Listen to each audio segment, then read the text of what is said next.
কাজ করেন, কারণ কি জানেন, মরলে এই কবরেই আপনাকে মাটি দিবে, যে এই কবরে রাস্তার বৃক্ষকে কবর দেওয়া হবে। ঠিক আছে, কারণ কিছু সম্পদ চুরি তো করেন ভালো কথা, কিন্তু কিছু কম করে করেন, কারণ রাস্তাতে কিছু লাগাইয়া করেন, কারণ এই মানুষের অভিশাপ কপালে নিয়ে কোনোদিনও হাসরের মধ্যে উঠতে পারবেন না। ভালো। আসসালামু আলাইকুম ভিউয়ার্স, আমি এই জায়গাটা হচ্ছে হুমায়ুন চত্বর থেকে ফেঞ্চুগঞ্জ রাস্তাটা, এই রাস্তাটাতে আমি আছি। যদি আমি আপনাদেরকে একটু দেখাই, এই যে রাস্তাগুলো একটু দেখান, এবার সামনে আসেন, রাস্তাগুলো একটু দেখান। এদিকে দেখেন, মনে হয় যে ডাইনোসর হেঁটে গেছে এই রাস্তাটা দিয়ে। এই রাস্তাটা দিয়ে আমি যদি যতটুকু যাই, সম্পূর্ণ রাস্তাটারই এই অবস্থা। এখানে কিন্তু কোনো ল্যাম্প নাই। এদিকে দেখেন, রাস্তার পাশে কিন্তু কোনো বাতি নেই, এই দুই পাশেও কিন্তু বাতি নেই, এই পাশেও কিন্তু কোনো বাতি নেই। এই যে দুই পাশে কোনো বাতি নেই, কিন্তু এদিকে সম্পূর্ণ রাস্তাটা একটু আসেন, সামনে আসেন। এই পাশে যদি আমি দেখাই যে রাত্রেবেলা কিন্তু একদম ঘোর অন্ধকার থাকে, এবং ঘোর অন্ধকারের মধ্যে মনে হয় যে ডাইনোসর হেঁটে গেছে, এমন একটা গর্ত থাকে মাঝে মধ্যে।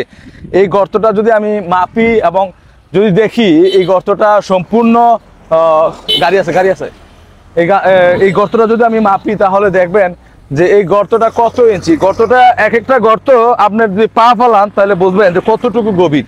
ঠিক আছে, কতটুকু গভীর। এবং রাত্রেবেলা যদি কোনো গাড়ি এখানে আসে, প্রত্যেকটা গাড়ি কিন্তু এখানে দুর্ভোগের শিকার হয়। এবং বাংলাদেশে কিন্তু কোটি কোটি ডলার শুধু গাড়ি কেনায় না, পার্টস কেনাতেই খরচ হয়ে যায়, কারণ হচ্ছে এই রাস্তার কারণে।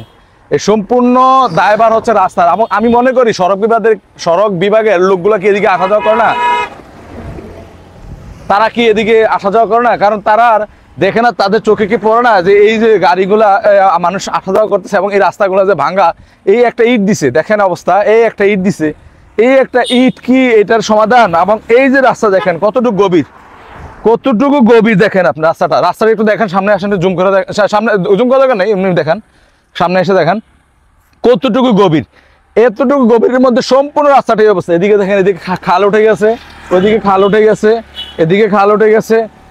আমি মনে করি যে বাংলাদেশের মানুষগুলি রাস্তা করতে জানে না। কেন? দুবাই কি মানুষ থাকে না? ওইখানে কি এলিয়েন থাকে? ওইখানে রাস্তাগুলি এত সুন্দর হয়, আমাদের দেশের রাস্তাগুলি এইরকম থার্ড ক্লাস অবস্থা। আমি মনে করি যে সড়ক বিভাগের লোকজন কি, তারা কি দেখে না? এই যে দেখেন অবস্থা, গাড়ি চাকা মোটরসাইকেল পড়লে কিন্তু মোটরসাইকেল একদম মানে অবস্থা খারাপ হয়ে যায়। রাত্রেবেলাতে দিকে কারেন্ট থাকে না, লাইট নাই, একদম অন্ধকারের মধ্যে দিয়ে মানুষ যাতায়াত করে। এই অন্ধকারের মধ্যে দিয়ে মানুষ যাতায়াত করতে গিয়ে এই মোটরসাইকেল হুট করে এখানে পরে অ্যাক্সিডেন্ট করে পরে আবার আরেকটা গাড়ি এসে ডলা দিয়ে চলে যায়।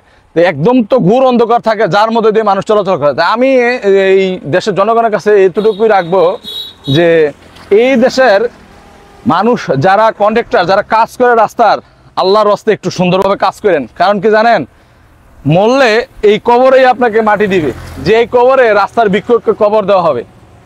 ঠিক আছে, কারণ কিছু সম্পদ চুরি তো করেন ভালো কথা, কিন্তু কিছু কম করে করেন, কারণ রাস্তাতে কিছু লাগাইয়া করেন, কারণ এই মানুষের অভিশাপ কপালে নিয়ে কোনোদিনও হাসরের মধ্যে উঠতে পারবেন না। ভালো থাকেন, সুস্থ থাকেন। এবং সড়ক বিভাগকে বলবো, এই রাস্তাগুলো একটু নজর দেন। আপনারা তো যাতায়াত করেন, এই রাস্তা দিয়ে যাতায়াত করার সময় তো দেখেন যে এই রাস্তাগুলি কিভাবে ভাঙচুর। দেখেন প্রত্যেকটা জায়গাতেই দেখেন কিভাবে ভাঙচুর, একদম মানে সারাটা রাস্তায় মনে হয় বসন্ত হয়ে আছে।